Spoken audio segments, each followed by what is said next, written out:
En lisant 1 Chronique 21, nous voyons que David ordonne le dénombrement des Israélites.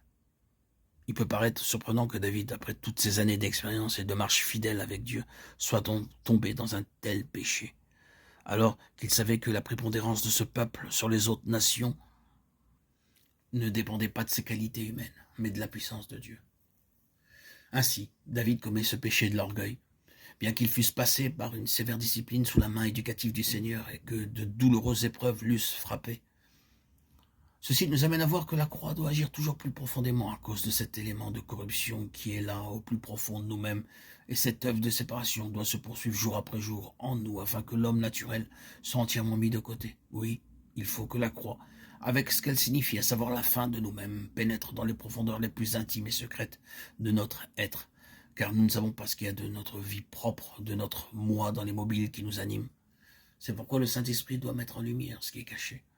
Nous passons alors par le brisement et une profonde humiliation, car Dieu ne saurait nous introduire plus avant dans son plan et nous accorder une nouvelle révélation sans que l'homme naturel ait été entièrement mis de côté et le moi brisé. Dieu révèle l'emplacement pour le temple à David, après qu'il se fut repenti. 1 Chronique 22. David reçut l'ordre de Dieu par Gad, le prophète, d'élever un autel dans l'aire d'Ornan, le Jébusien. Cet autel, David ne pouvait l'ériger avant que l'aire ne lui soit cédée par Ornan, et ce fut moyennant une somme très élevée qu'elle fut acquise.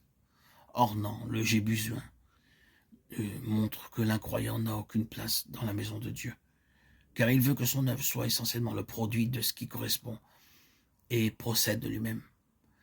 L'aire d'Ornan, le Jébusien, était situé sur la montagne de Moria, 2 Chroniques 3, 1, 2, là où Abraham avait offert son fils Isaac. Et ceci n'est pas le fait d'une simple coïncidence, mais du plan prédéterminé de Dieu. Il y a là un principe d'une importance et d'une portée immense, car c'est sur cet autel que furent offerts les holocaustes. Ce mot signifie consumer, et selon Lévitique 1, ce sacrifice était entièrement pour Dieu. Toutes ses parties étaient brûlées sur cet autel. C'était un sacrifice d'une agréable odeur à l'Éternel. L'Holocauste représente la mesure du don du Seigneur Jésus, afin de nous racheter pour faire de chacun de nous une partie de sa maison, car il s'est donné entièrement et sans réserve. Ceci montre, en ce qui nous concerne, la mesure que Dieu demande pour que nous édifions avec lui sa maison spirituelle qui est l'Église. La déclaration de David fut « Ici sera la maison de l'Éternel Dieu, et ici sera l'autel des holocaustes pour Israël ». 1 Chronique 22, 1. Dans cette déclaration de l'autel, la croix est associée à la maison de Dieu. Et le fait très évident qu'il nous est ici montré, c'est que la croix est en vue de l'Église, la maison de Dieu. Ceci nous amène à cette constatation que l'Église, dans la pensée de Dieu, n'a jamais été uniquement un rassemblement de personnes sauvées et lavées de leurs péchés, mais un ensemble lié à Christ, la tête, et assemblés les uns aux autres par une seule et même vie.